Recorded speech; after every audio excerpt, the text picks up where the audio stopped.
Hey everybody, my name is Kyle. Welcome to my channel. We're back with Officer Rick, and we're going to talk about some stuff here, and I want to bring him on board, and we haven't done this in a while, and want to say hey to Rick. How you doing, man? Hey, Kyle. Nice to have me. Thanks for having me back, I guess. Nice to be here again. Oh, you got a Florida hat? Dude, seriously?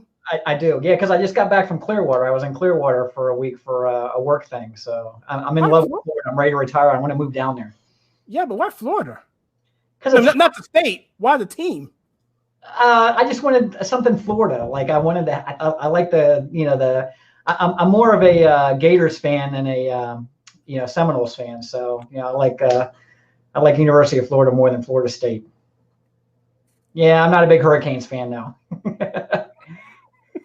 Yeah, how did you get to be a Hurricanes fan anyway? How did you get to be a Miami fan?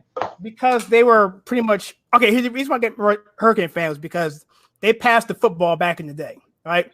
So they were. I saw them play, and they were going for like 4th down and 13. I was like, that's awesome, I've never seen a team go for on 4th down and 13 ever before or more. And they would just play. They played lights out. They threw the ball. Because back then it was all wishbone offense, I formation. So and then they talk trash too. So. Did you know that The Rock played for Miami? I didn't know that until like the past 15 years. Yeah. Yeah, I was watching some YouTube video about Miami back in the day, and they were showing a clip, and there was a guy in the background. I was like, that dude looked just like Dwayne Johnson. And so sure enough, sure enough, it was him. He tried to make it in the NFL. He didn't end up going to wrestling, but yeah, he played for Miami. He wasn't very good. He was a second stringer. Yeah. I think he started every now and then, but he gave like $5 million to the athletic department. Yeah. And the locker room's called the Dwayne Rock Johnson locker room. And It's got all the Rock stuff on there and stuff. He's giving that money back to the university. So, well, when you think about it, somebody like The Rock, who is just an absolute physical specimen, can't make it in the NFL. Or Brock Lesnar. Brock Lesnar tried out for the NFL, like with the Vikings, and he couldn't make it. Just kind of goes to show you like how much respect like the active NFL players, that make it, are. If you got like Brock Lesnar and Rock can't make it, I mean, come on. Yeah, especially Brock. He's like what? He's what 260 somewhere in there. All muscle. He's only like the UFC champion, multiple times, and he can't make it as a linebacker for the Vikings.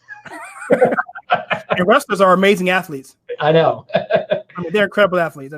I was watching Glow, and that's not a real show, but it's based on reality. And a friend of mine grew up with John Cena, and he just said that he just worked so hard, and it's like to get there, and you have to be lucky with injuries too, because most of those guys don't make it because of injuries. They don't get to that level, so you have to be a special genetically inclined person to just get through the injury situations. Yeah, you just get beat up. Yeah. So, speaking of beat up, let's talk about our president.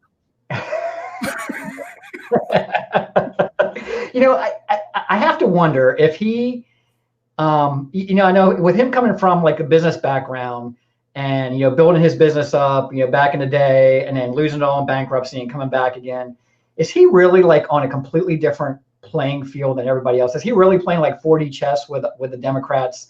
Is he really seeing like 4 to 5 moves ahead? Or is it just like, what do you think?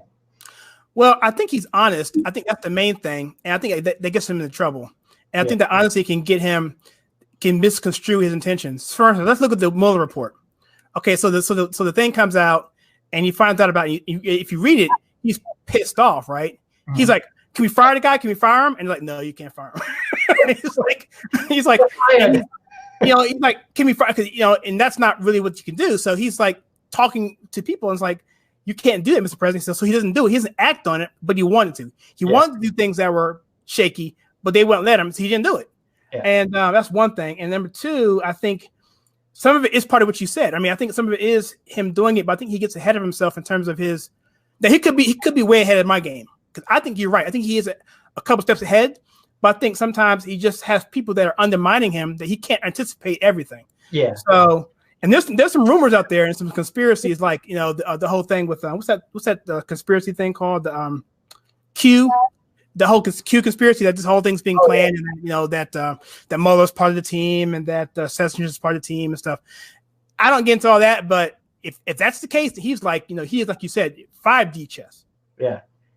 Well, when this whole Ukraine thing came out, I was reading a story, and I didn't see it was a big deal. I was like, okay, you got one head of state talking to another head of state, and Trump is trying to get to the bottom of any election meddling in 2016. So I didn't see what was wrong with him asking the president of Ukraine, like, hey, can you check in to see if there was any election? Because didn't the Democrats do the same thing? Didn't the Democrats send a letter to Ukraine during the moment saying, hey, why don't you look into this? So how is it any different? Well, we can get the double standards if you want, but we'll be here all day. Yeah, that's true.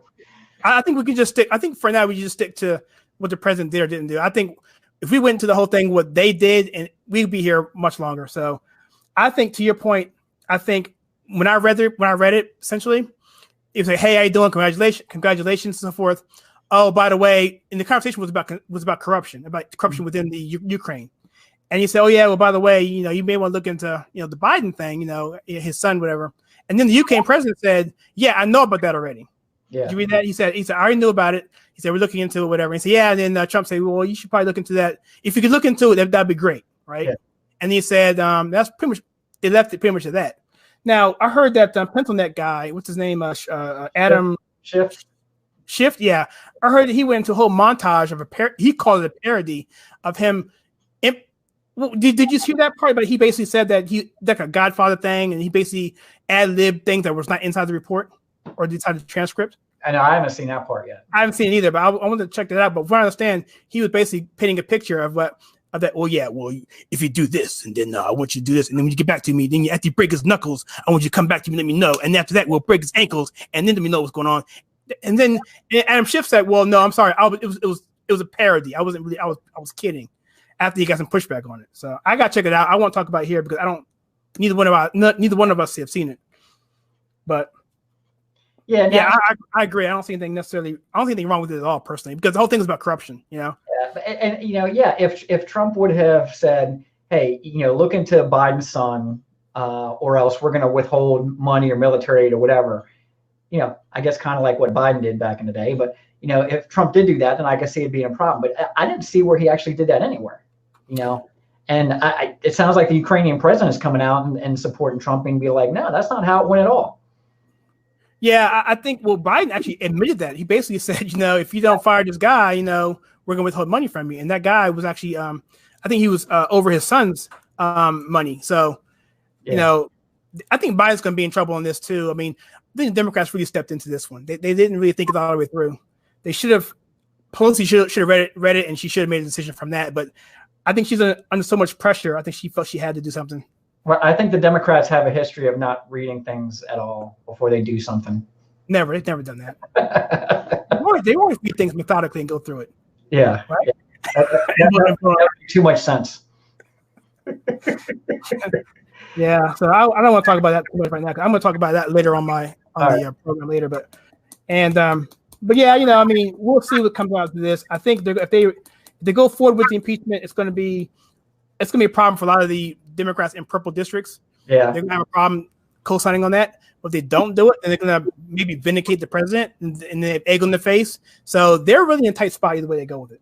Wait, and you would think that the Democrats have recent history to look back on when the GOP tried to impeach Clinton, how that worked out for them. So it's like, and in that case, you actually did have Clinton like flat out lying to the American people.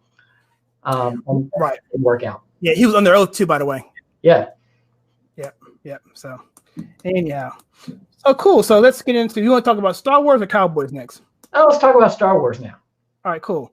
So I talk about Star Wars a little bit on my channel here, and this channel is basically dealing with the people that are sensitive over things like social justice warriors and identity politics, all that kind of stuff. So, as it relates to that, Star Wars hasn't really been Star Wars recently, and I know we'll talk about first. Let's talk about Galaxy's Edge. Galaxy's Edge opened up in California first, and from what I understand, the attendance level is extremely low. Have you heard that? Yes. Yeah. And that they actually even I'm not sure if they opened the one in Florida as well, but I'm not sure if they fired the person in Florida or the one in California because of the attendance being so low that people are basically just trying to get through it so they can get to other parts of the parks. Yeah. I mean, I'm a huge Star Wars fan, and I have absolutely zero desire right now to either go to Galaxy's Edge or to go see Rise of Skywalker, which is sad. Because you would think, us growing up in the age that we grew up, I mean, having a Star Wars land would have been like heaven for us, But to create this thing and not have any original trilogy characters, I mean, what the heck were they thinking? Yeah, there's some rumors on that one. I've heard two rumors. The first rumor is that George Lucas wouldn't let it because there was an agreement that he has the rights to his characters. But then Bob Iger had his report came out, his memoirs came out, where he basically said that George Lucas was upset and this is and that, and that, so the rumor there is that he decided to pull all the original characters to go with the new characters because of the results of The Force Awakens, which made a lot of money. Yeah. And so, if that's the case, they can fix that. They can bring back, but unfortunately, they spoiler alert, they done killed off Luke and Han, and Carrie Fisher is dead. But they can Carrie Fisher, if they don't kill her off in Rise of Skywalker, then they can bring her back in the parks. But I guess they can bring everybody back because technically Darth Vader's dead too. So, I mean, they could bring him back. I mean, that's not a but it would remind the fans of how mad they are of treating him like they did. Yeah. But I mean, you're looking back on it now, like the way I feel like the only reason Force Awakens made as much money as it did was because it was the first Star Wars movie, after the prequels. We waited so many years for after the prequels. But like, if the Force Awakens came out now after what Disney had done, I don't think it would do nearly as well. It's kind of like what Rise of Skywalker is going to do. Yeah. If you indulge me a little bit, I've seen every single Star Wars film in the theater on this first run. When Star Wars came out the first time, I caught it at the very, very end because Star Wars in the 70s was out for like over a year in the theaters. Oh yeah. And people cannot even begin to believe that. It was in the theater for over a year, maybe a year and a half. I was 7 years old. I saw it. I was like this. And I also that thing came over the head, this Star Destroyer. I was like, oh my God, this is so amazing. Yep. And then when Empire Strikes Back, I remember I was with my sister and my brother. And when Luke's hand got cut off, my sister screamed top of her lungs. It was awesome. And then when it was like, oh my gosh, it was just the most awesome experience ever. And then Return of the Jedi, and then people at school, at Grace Brethren, where we went to school, everyone there pretty much just spoiled the whole movie for me. So that was not even great. Yeah. And then I waited in line for 8 hours for the Force Awakens, Phantom Menace, and then waited another, 4 hours for the second one, and so forth. And so when the seventh one came out, I literally shed a tear. For the first time in my life, I shed a tear in the beginning of a movie when it said Luke Skywalker is missing. I'm like, oh my God, this is awesome! And it was downhill from there. I mean, but I enjoyed the movie. I enjoyed Force Awakens, but it was downhill for that first crawl. It was downhill from there. Yeah, slow burn. I love the first one, but that second one, I liked it. But then, as I thought about it more, I'm like, that wasn't right. Yeah, I remember, when after Return of the Jedi came out in '83, there was a little bit of Star Wars stuff after that, but like after like '85 and stuff, it kind of died off, and you had nothing until 1999. Well, I take that back because you had the special editions come out in '97 and all that, but it was the same movies, just it's added them. But I remember going to see Phantom Menace, and when that the Fox banner comes on. And you hear the opening music and the big Star Wars logo. I literally, the hairs on my arm just stood up. I was like, I have waited so long for this to come back. It's amazing, yeah. Yep. And the same thing with Force Awakens, when it came out, and you just hear that iconic music and you see that iconic opening logo come out. It just gives you chills. And I was like, I just don't feel the same way anymore. Yeah. I can't begin to describe because George Lucas, let me say this real quickly. George Lucas got in trouble from the movie people for doing it the way he did. There was a standard that you had to put the credits at the beginning of the movie. And so when he put that intro at the beginning with the bam and the scroll, they fined him. Because of the Actors Writing Guild, whatever. You have to put the actor. See, he don't care. So that was the first time anyone ever did that like that. Yeah. And so then they eventually pulled that rule away. But that impact was so powerful. I mean, a 7-year-old watching it for the first time. Yeah, because 7-year-olds, people who are 13, 14 watching the prequels for the first time doing the same thing. Yeah. And so It's gone. I mean, what other movie can you say, changed the world? I mean, Star Wars changed everything when it came out in 1977. It's like pre-Star Wars, post-Star Wars. That was like the defining line, It changed everything. It did. And I can't think highly more. I can't speak more highly of it. And I have more respect for George Lucas than before. And people who dissed the prequels, they had their problems, but the stories themselves were fine. It's just the execution was a little bit winky, but I enjoyed the prequels.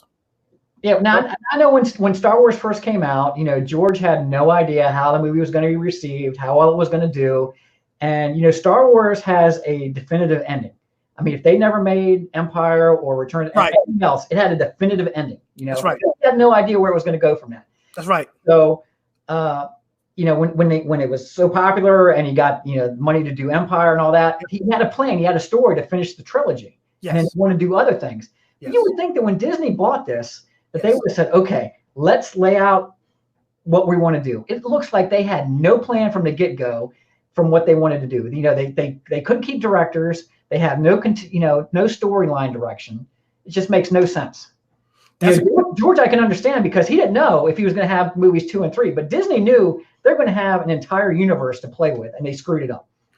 Exactly. And you're right. I mean, do you watch Clone Wars? Did you watch that? Oh yeah. It's fantastic, right? Oh yeah. Yeah. That's a great show. I mean, and the Clone Wars made the prequels better, in my opinion. Yeah, because it added to it. It kind of added some more context to it. I like Rebels too. Did you ever watch Rebels? I watched all Rebels too. I think, in fact, the funny thing about it is, I think Rebels, even Clone Wars was better. I think Rebels had the best single episode. You know what I'm talking about, right? The Darth Maul one. Yeah. Was that amazing? Yeah. That was awesome. That episode, not the best episode, the best scene. That was probably the best scene in all the Star Wars animation. That was just an awesome scene when they finally meet for the last time. Whew. Yeah, I tell you, the only thing I am looking forward to Star Wars related is the Mandalorian coming out. Mandalorian. Have you seen the trailer? I think I've seen parts of it. I mean, it's amazing. Yeah, it looks bad. I'm a huge Boba Fett fan. I know he's not the Mandalorian, but just that whole that culture, that world, and the costume and all that stuff and the weapons, I want to see it'd be cool if they got IG-88 is in there. I've seen him in there, but all the other bounty hunters and stuff. I am looking forward to seeing that. I will be getting Disney Plus when it comes out. I'm sorry. I will be getting Disney Plus when it comes out. Man, you can be. I mean, broke man between Hulu and Netflix and Disney Plus and what else they have now coming out. I think even Facebook's going to get into the streaming media if they get. It's funny every single night. So I mean, animation with Oculus. Go ahead. Yeah. So I don't know if I want to throw anybody under the bus, like any company or whatever, but I have one of these satellite cable providers that has a dish outside, and every time I come home at night, I turn the TV on and I go through the guide and I just scroll through the guide. I'm like, there is nothing freaking on. Why am I paying $100 a month for this? And I do it every single night. And I always end up watching DVR'd episodes of Big Bang Theory. I'm like, I'm paying $100 a month to watch DVR'd episodes of Big Bang Theory. Why am I doing this? Isn't that crazy? I remember we only had 5 channels back in the day. Oh yeah, and you had to have the pair of pliers to turn the in case your knob broke off. See, I grew up in DC, so it was what channel? I think it was channel 5. No, channel 5 was Fox. Well, Fox didn't come out in the late 80s, right? It wasn't there yet. Yeah, it was 3, 7. Oh no, so it was 4, 7, and 9, right? Yeah, didn't we have? Channel 20, and channel 22. Yeah, channel 20 was like PBS or something. Yep. Yeah, and anyway, CBS, PBS. Yep. So Kathleen Kennedy, I believe, has been relegated. Kathleen Kennedy, for those who don't know, Kathleen Kennedy is the president of Lucasfilm, which is under Disney, under Bob Iger. Anyway, they're bringing in Kevin Feige, who is the Marvel creator or the Marvel showrunner or the Marvel, wherever he is, the guru, the one that Rick was mentioning, basically planning out the entire Marvel universe. I mean, they took Iron Man because they thought that would be the good one to start with. And once Iron Man got done, they basically mapped out an entire several phases of how they're going to go. Mm-hmm. And that's what Star Wars should have done. Mm-hmm. So we're thinking that hopefully he'll come in here and do something with it, but I hope he doesn't go too woke. Look, I don't mind a little bit of wokeness in there, but I don't want in your face wokeness. I mean, because if you look at Star Wars, the original Princess Leia, it was a little woke though, but it wasn't in your face woke. You had a woman who was she was a strong woman, talked trash, kicked butt, and didn't say I'm a woman, get out of my way kind of thing. So so it was kind of like that, but it wasn't in your face. Like unlike The Last Jedi, which by the way, these dogs, see these dogs over here? We gotta save those dogs. Never mind the kids that they're being enslaved, but these horses, these dogs, save them. It's like, dude, seriously, it was like too much in your face politics. And when you see Star Wars, it's a long time ago in a galaxy far, far away. We want to be taken a far, far away. We don't want to be taken, on CNN or Fox News. We want to go somewhere else. We want to escape. Yeah. So let me ask you this. You brought up a good point. So in this day and age of wokeness, do you think?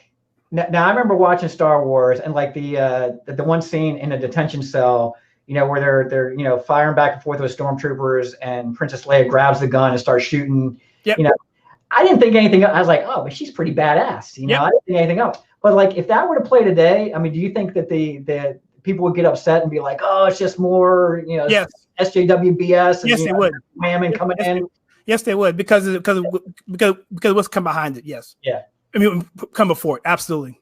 Yeah, I was thinking of some of the scenes with Carrie Fisher, and back in the day, it's like, hey, I don't have a problem with a strong lead female character. More power to her, but don't just shove it in my face. Yeah, exactly. And the thing about Leia was, it was under the radar because the trope was a damsel in distress. You had the Dark Knight, or the bad knight was Darth Vader. The Shining Prince was, of course, Luke, and then the other guy was Han Solo, whatever. So you get these tropes, but in those tropes, it was like if you watch the old Disney films, like Sleeping Beauty, she was just she where's my Prince Charming, and it did nothing, Yeah. Yeah. You know what I mean? This was different, and it was refreshing. And when Rey was there, I'm so excited about having a female character. I was looking forward to having a female character and a black character, whatever. I didn't care about that. I just wanted a good story.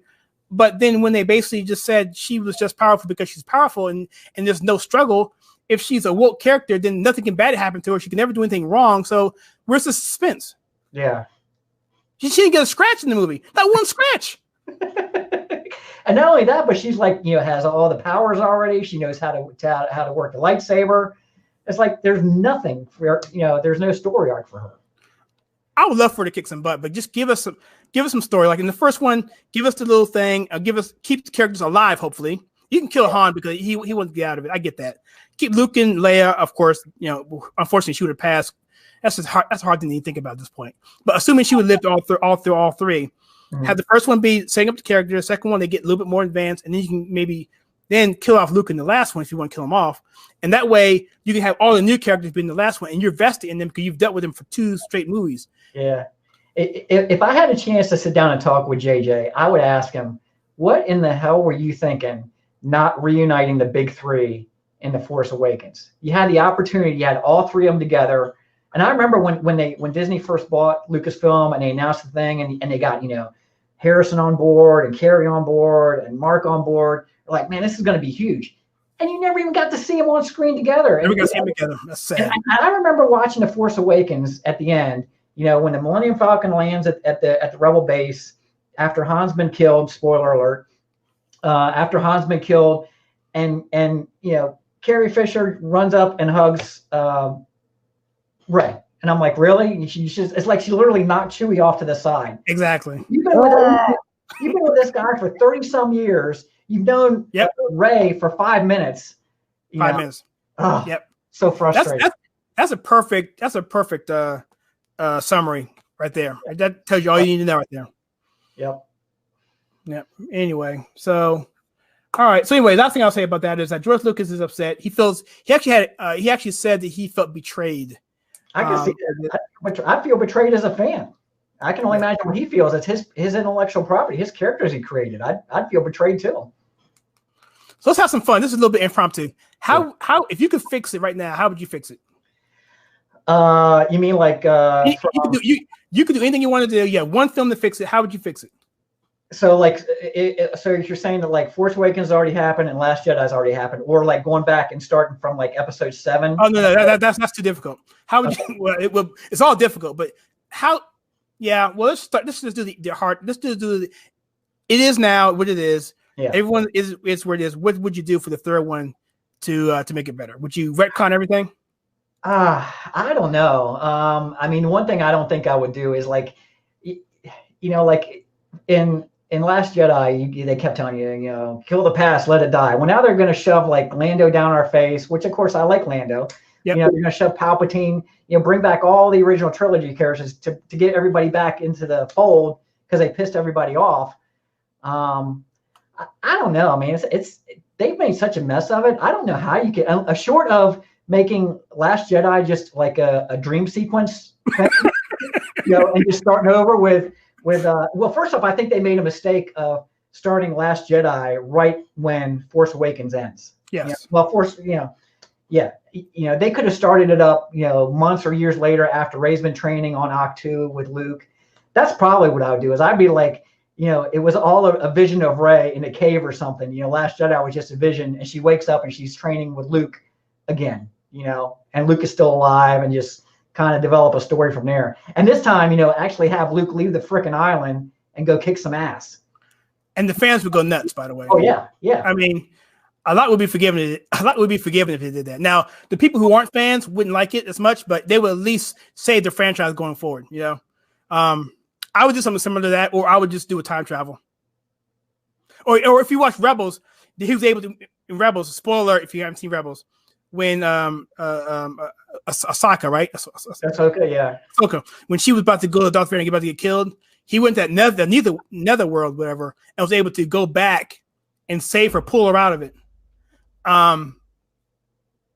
You know, pull Luke out of it, whatever, or I don't know. Yeah, I mean, they had so many opportunities to make Last Jedi a good movie, and they just, you know, I don't know. It was just. I think they just need to retcon everything. It just never existed. Well, did you see Battlestar Galactica, the remake in 1994, I believe? Wait, is this the one with the oh god, what's her name? The female Starbucks? Yes. I've seen a couple episodes, but I haven't watched like the whole series. Well, the second, this won't be a spoiler, but the pilot is amazing. The pilot's amazing. I did see the pilot, yeah. But then the second episode, it was basically The Last Jedi. They were trying to stay ahead of them, warping. I guess warping, is that right? Warp, and trying to get ahead, and they were trying to stay ahead every single jump. So they have to jump every single 30 minutes because they were tracking them. So they had, and then they're running out of fuel, so they only have like maybe 30 jumps left, and they had to figure out a way to, you know, it's the same thing essentially. So. Okay, so now that you brought it up, like, you know, I definitely have a huge problem with the Holdo maneuver. So, do you not think that anybody in that universe would understand, like, you know, Einstein's, you know, equals MC squared and mass and velocity and all that, and figured out, hey, instead of having starfighters that are manned by pilots, why don't we just have like drones and just shoot them at light speed at every frickin' you know, Star Destroyer or whatever, you know, and take out everything. That's a good idea. In fact, George Lucas had those drones. He had those drone pilots in, I guess, Revenge of the Sith, I believe. Yeah. Drone ships. I mean, all I can picture is like you know, like all the you know, the Star Destroyer commanders or whatever watching her do that, and they're like, I can't believe nobody ever thought of that. I mean, if you're a Jedi, you should be a Jedi anyway, because you don't need to do so much. I mean, because if you're in space, there's no resistance. You just gotta get it going. You know? Yeah. I used to a couple of Jedis with you know, backpacks and spacesuits and jetpacks, you know, out in space. Right. Yeah, I mean, all those people that, you know, they got killed on the Death Star assault. You know, it's like just send like 100 drone ships towards the Death Star at light speed and just blow it up. It'll be a swarm attack. That's what it is. That's the new military. That's the new military tactical thing they're doing now. So. All right, enough of Star Wars. All right. So anything else on Star Wars before I jump off it? Oh, here, I got to show you this. So, you know, my Star Wars room, I just recently picked this up because, you know, I'm an Empire guy. So. Oh, nice. Yeah. Oh, that brings me up to something right here. Always wear your helmet. I hear that they were trying to do a 20% difference from the original to the new character, so they could license it from J.J. Abrams' Bad Robot. Yeah, similar to Star Trek. I don't know how true that is. That's why they have the Chrome Trooper. That's why everything's a little bit slightly different. The gun's different. Who knows? Yeah, it's all about. They can license it more because they don't have to worry about whatever. Anyway, so let's talk about football here. It's Thursday night. I know some people are watching football now. Like, who's playing? It's the Eagles and Packers. Okay. So speaking of Eagles, since NFC East, I'm a Redskins fan. You're a Cowboys fan. Yep. Your team looks pretty good. They look like they're the best team you've had for a long time. Yeah, I'm glad he's back. I'm glad he signed that contract because I don't think we'd be 3-0 without him. No, Zeke or Dak? No, Zeke. Because Zeke was holding out in training camp. So, Dak has Dak gotten his money yet? No, he hasn't signed an extension or anything. But it's pretty much going to be a done deal. I mean, he's going to make a crap ton of money, and I don't think he's worried about it. He's gonna be the highest paid quarterback. He's gonna be $1 higher than your boy from Seattle. Oh, you think so? Watch. All right. Because Cowboys screwed up. Yeah. He wanted $1 more than Wentz. Yeah. That's $1 more than the high. He's gonna be paid $34 million, man. I'm telling you, he deserves every penny of it. He's like, go ahead. I was gonna say it doesn't always seem though that when these players get these massive contracts, that all of a sudden their play turns to crap because they got money. I mean, they're playing hard to get that paycheck, but when they get that paycheck, then it seems like they kind of slack off. And I don't see why you can't have like Zeke holding out for more money. Why can't it work the other way where if Zeke is not performing, they can say, well, you know what, we're going to take some money away from you now. Oh yeah. Why can't it work both ways? If you want to hold out for more money because you think you're playing well, when you're not playing well, why can't they withhold money? And why is the collective bargaining agreement so far away? I mean, to make those changes, it takes what 10 years? Yeah. So they can't make any changes for every whatever it is, and so they can't make that change now. But that would make a lot of sense. I mean, I thought you can restructure contracts, but I think you have to still go within the guidelines. Whatever is complicated, right? So you have the guarantee money, which isn't really guaranteed. It's guaranteed to a point, right? But then you have it's complicated. Well, I think one of the best things that they did do years ago, and I think it was Matthew Stafford. I think he was like one of the first ones. Where they have the rookie contract now, where it's a 5 year. Yeah. Depending on where you're drafted, because now you don't have these, like Baker Mayfield or whatever coming out, or whatever the number 1 draft pick, and all of a sudden making $100 million and never taking a snap in the NFL. I mean, that was ridiculous. Who's Mayfield? Who's that? Yeah, for Cleveland Browns. I can't remember if he was a number 1 pick or not, but I'm just using him. Okay. Back in the day, you could come out like. Right. Yes. Yeah. I think I don't know. I was trying to think of some number 1 draft picks back in the day, like maybe Troy Aikman and all that. I mean, but he worked out obviously. But you got a lot of number 1s that. The guy from the Raiders, the quarterback from the Raiders. Was that Todd Marinovich? Oh, him. But then the other guy. Marcus Russell. Yes. Yeah. Yep. Or even what's the guy's name? The guy from the Chargers, Ryan Leaf. Oh yeah, Ryan Leaf. Yeah. Yeah. So, or any wrestling quarterback in the past 30 years. the Tennessee guy. What's the guy's name? It doesn't matter. It's embarrassing. Yeah. Tennessee quarterback. Him. Oh man. So, yeah. So, but yeah, I think Dak. And I'm not a Cowboys fan. And by the way, I used to hate the Cowboys so much. But with free agency, it's kind of hard to hate teams anymore because you may end up getting those players in your team eventually. And it's like it's not like it's because you had the Dorsett, you had the Pearson, both Pearsons, you had Tom Landry, of course, and you had Randy White, those guys, too tall Jones. I can name your whole dang team because they were there every year, Starback and those guys, Danny White, so forth. So you hated the teams because they were always the same people every single year.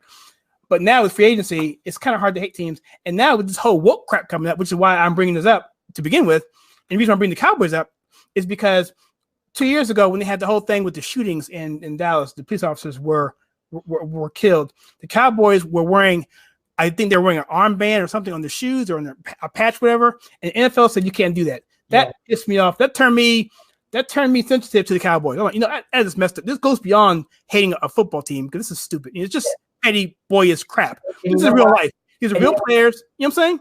Yeah, and you know why? That's where I'm coming from. Yeah, and you know why the NFL made them take it off? Because the NFL wasn't getting any money from it.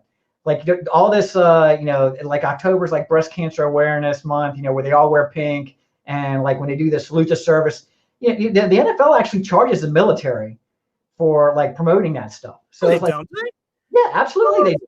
Yeah, absolutely they do. They charge the military for all that stuff. So it's like same thing. So all the stuff that they promotion-wise, they're making money on it. So when the Cowboys wanted to honor the officers, NFL wasn't getting no money out of it. So they're like, you can't do that.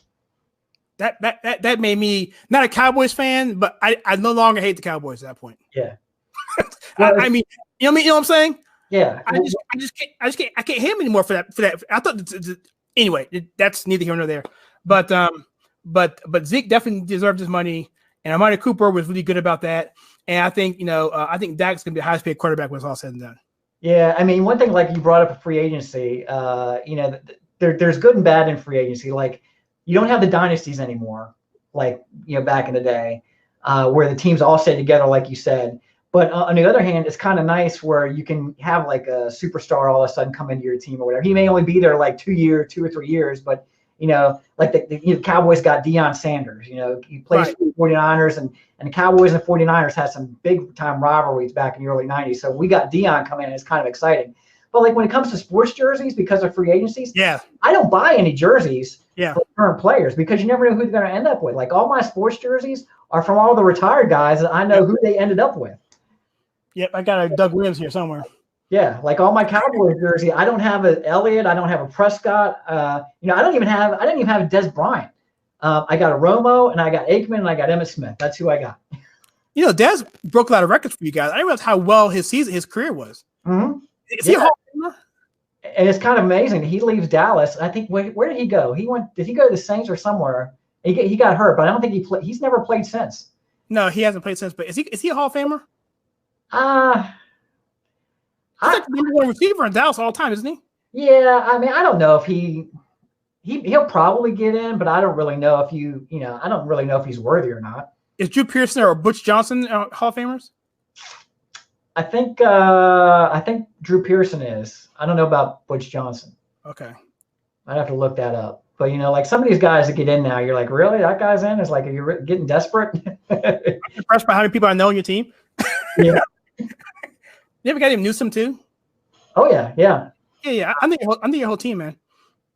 Yeah, that's crazy. Because every year you knew who your players were. Yeah. So anyway, yeah. So the last thing I want to talk about is an all-Trump Super Bowl, and I'm voting. It's so bad now because of this woke stuff. I can't even hate teams anymore. I can't hate Clemson. How can I hate a team that goes to the White House and gets McDonald's and loves the president? Yeah.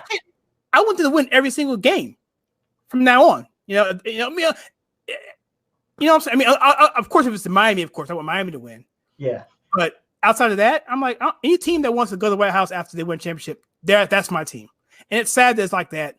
But I've got to the point now, I'm so jaded with everything I'm saying going on now that I just wanted to trigger everybody, because like, whatever, dude. It's just. And I don't understand why people can't put politics aside or whatever. Is like, if you're on whatever sports team you're on and you make the championship and you have a chance to go to the White House, or anybody has a chance to go to the White House and meet the president, that could be a once in a lifetime thing, no matter who the president is. Exactly. So, I certainly didn't like Obama, but if I had the opportunity to go to the White House and maybe just have him say hi to me or whatever, I'd be like, yeah, dude, I'd be all on him. I'd be like a big satellite. What's up, dog? What's up, dog? And now a tweet after, yeah, I met the president. No big deal. No, I will be respectful because the White House is United States. It's the seat of power of the world, and whoever's in the office, no matter if they're whatever you think about them. Yeah, like Tiger Woods put it perfectly. He and Trump are boys, right? So he answered the question perfectly. He said, "You know what? It's the president." You know? I had a person on Facebook, and I'm not gonna mention who it was. He defriended me, big time Republican, and I thought we were decent friends, whatever. And he saw a post I had on Trump, and he said, "You support Trump?" I said, "He's the president." He defriended me after that. And he's a Republican. He's one of the he's a establishment Republican. Okay, all right. He's a he's a falutin. He's a style over substance kind of person. Yeah. And I understand. Yeah, that's your right. You don't like the way he is. I get that. But to see not to be able to see past that, I can't understand why you can't see past that and see why people do like him. Yeah. The only issues I have with Trump, some of the things he does is, I really wish, somebody would take Twitter away from him sometimes. And sometimes the self-grandizing, where he comes out as like, it's all thanks to me. I mean, sometimes that gets a little old and doesn't play well, but it's like, dude, just chill. You're doing fine. Just chill out a little bit, just relax. You can't. I know you can't. Yeah, but there's sometimes like I'll see some of his tweets, I'll just go, I know. You're caught. I know. You're not helping yourself. I know. But then again, if he's playing 4D chess, this all gonna be determined in about 20 years from now. We look back and we'll see.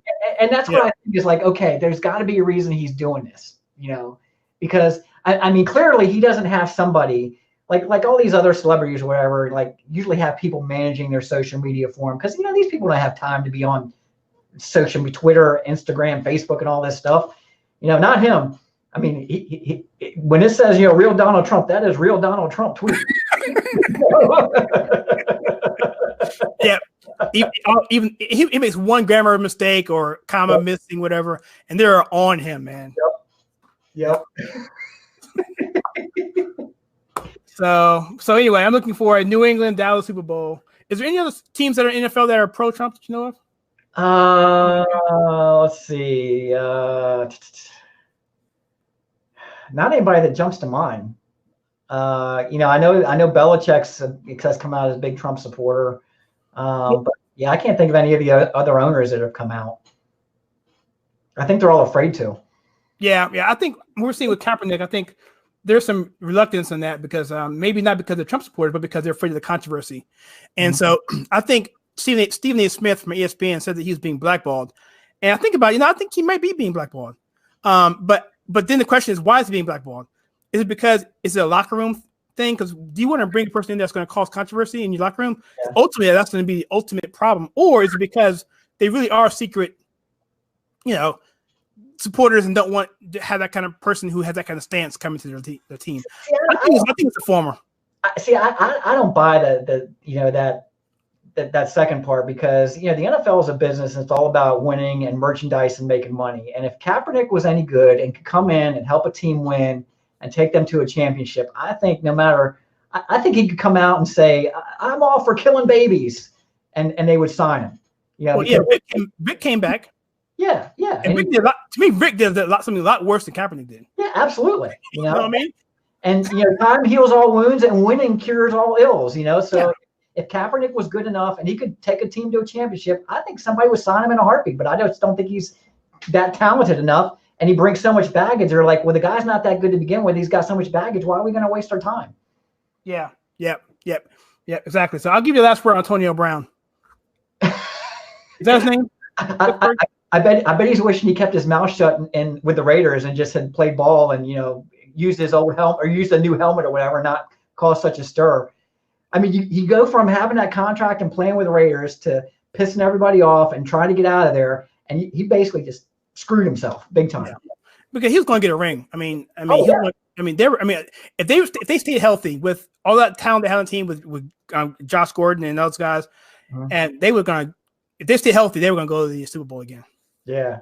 You play the Bills twice. You play the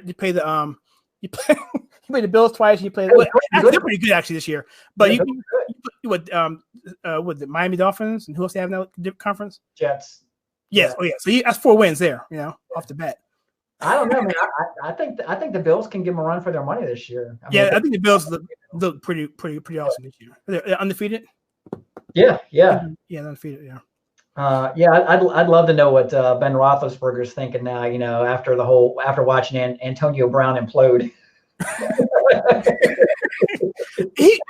hear he texted the person that was his accuser that I think that New England was actually going to let him go through the due process part, but he actually baited them by texting to the person who accused him. Right? Is that the thing? He's an idiot.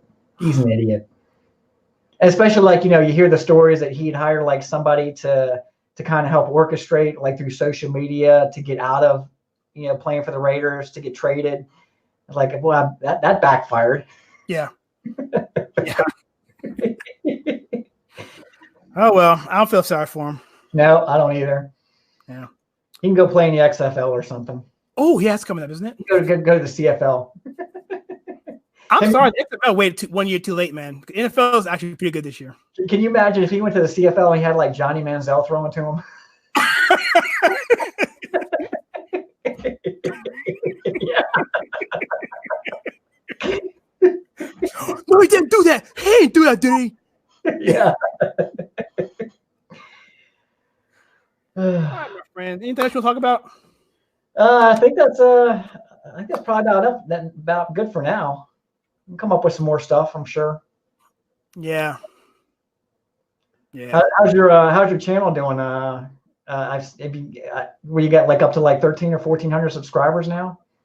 How about the 16, 130? I got 6 subscribers this past week because of the impeachment stuff. That's awesome. Yeah, YouTube's doing a lot of stuff with their algorithm, so it's kind of hard to get exposed. But I'll tell you offline how I'm doing. I don't want anybody to give my secrets, but there's ways to cheat the system, not cheat the system, but game the system a little bit. Yeah. Through keyword phrases. If you Google this, it's out there. It's not a big deal. It's not secret. But if you do keyword phrases and whatever, and you do some prep work, you can get some more exposure that way. But they're basing it more to bigger channels now, so it's kind of hard to get that exposure. Yeah. But you can still catch a trending one if you're early, if you hit it early and you have a good thumbnail. Thumbnails are very important because you have to have it so that it's all about clicks and what do you call exposures, impressions, impressions and click-throughs. That's the important thing. Yeah, I always love it. I know what you're talking about with the thumbnails because I watch YouTube all the time, and I always love the thumbnails where it's like the guy was like, "You won't believe what happened." Yeah, you have to watch the video to figure out what it is or whatever. It's like, oh man, it's all clickbait. Yeah, exactly. And sadly, they encourage clickbait. Mm-hmm. And I don't like doing that. If you see my thumbnails, if I'm doing a live stream or if I'm doing like a thing with me at the computer, I put myself in the corner so I'm gonna be at the screen. It's not gonna be like I show a picture of like Madonna or whatever, and then it's just me on a green screen talking about Madonna. No, it's gonna be I'm gonna put myself to give you some context, but that's probably not the way you're supposed to do it. But I think at the ethical standpoint, I don't want to just trick people into looking at my videos because it makes me look like I'm I'm not gonna tell you. I'll tell you offline another guy who does it, but I know like with the thumbnails and stuff, because I do some video editing for work and everything, and I know how much work goes into it. So I'll look at some of these thumbnails and I'm like, that probably took them an hour to make. Yeah, right, exactly. And especially the Photoshop making trimming the outside so that so you don't have and you do the background, the layers and stuff, and then a lot of work. And you got to color correct it, Yeah. So anyway, we'll wrap this up now. We've been on here for almost about an hour. I think. Yeah. So cool, man. So thank you for coming on, and we talked about impeachment, Star Wars, and the Cowboys. So yeah. Anyway, so I hope you guys enjoyed this conversation. If you like us rambling, whatever, please click that like and subscribe button. We'll do more of this kind of stuff. So so if you like the content on this channel, check us out, and I have some videos right above. Check it out, and we will catch you guys next time.